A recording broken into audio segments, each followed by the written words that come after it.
What up aking mga solid subscribers, no? So what up 18? So ito, manonood tayo ng update ulit kay Miss O, no? So shoutout kay Miss O, no? Papanoorin natin yung mga updates niya, no? Regarding sa ating mahalima sa SB19, no? Alam niyo naman na sobrang ang daming updates regarding sa SB19, no? So ito, kapit lang kayo lahat, papanoorin natin isa-isa, no? Although naalam ko napanood nyo na rin to, pero ito para sa akin lang naman to, no? So ayun, without further ado, let's all watch this.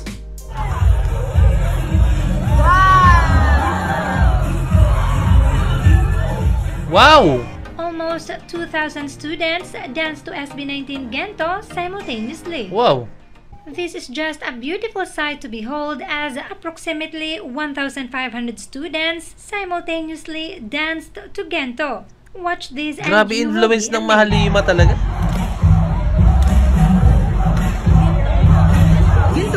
Ang dami!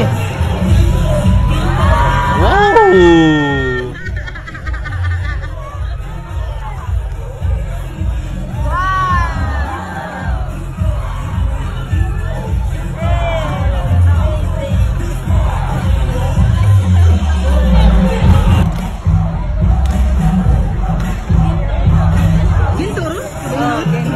Grabe.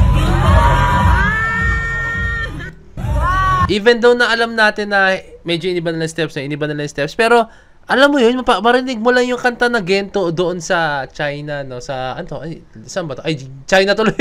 Kala ko China, no? Saan to?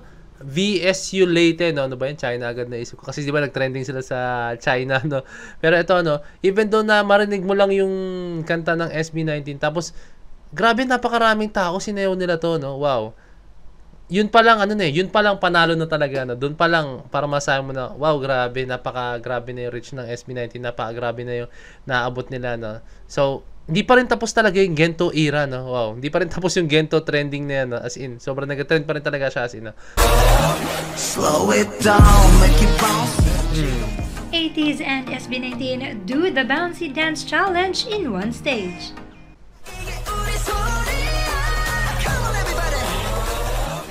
Slow it down, make it bounce. Hey.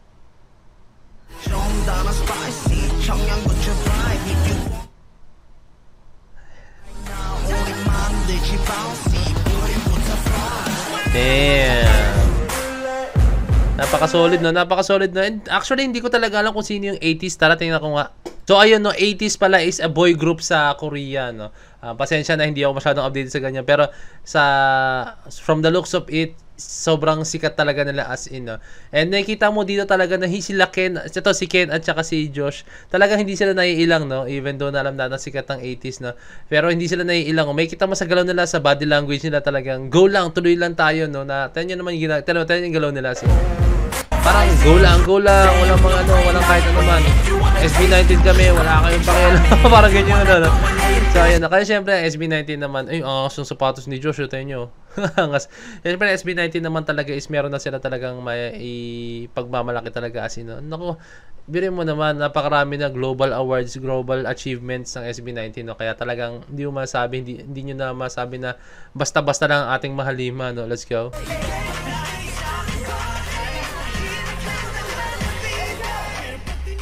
SB19 80s Band Over Dance Challenge, Gento and Bouncy, P-pop and K-pop collab. Hey! SB19 has many achievements that created history in the P-pop industry, the latest of which is their K-pop collaboration. Yes, P-pop SB19 and K-pop 80s collaborated by dancing to each other's song together. Watch this.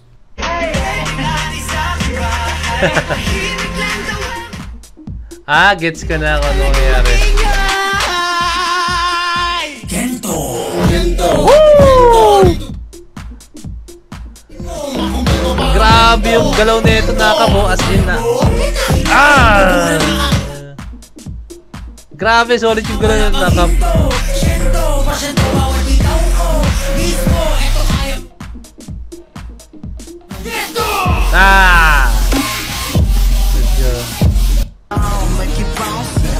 So yung bounce, I think, iba yung bounce, or bouncy, no? Kanta yun ng 80s, no? So, ang ganda nun, no? Siyempre, parang, sige, sayawin mo to. Parang X-Deal siya, no? Pero hindi naman siya X-Deal na, alam mo na, yung low class na X-Deal, no? Kumbaga, katuwaan lang naman, katuwaang XD lang, katuwaang challenge na. Siyempre, this is a bond, this is a friendship, nagmubuo sila ng friendship, no? So, ang ganda ng pakinggan, no? P-pop and K-pop collaboration. So, ang ganda ng pakinggan, no? Siyempre, alam niyo naman na kung gaano rin talaga nirespeto ng P-pop ang K-pop industry talaga, no? Siyempre. Kaya, ayun, grabe rin talaga na may makita tayo ng ganito, no? So, Casey Tandingan concert. SB19 rehearsal at KZ Tandingan concert. Hey, what? Nakamiss ang what? Ay, grabe, may banda. So, hindi sila babase sa music, sa DJ, or sa audio, no? May banda talagang tumutugtog sa kanila.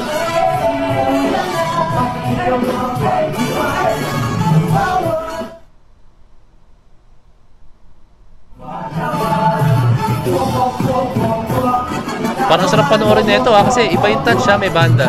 Abangan natin to.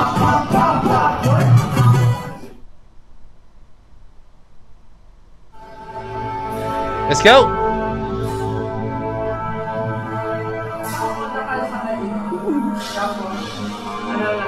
Grabe! Napakaraming ganap ng SB19 na yan na nagbabalik na talaga sila as in na. So, tama na yung pahinga days, no? Talaga, let's get back to work na.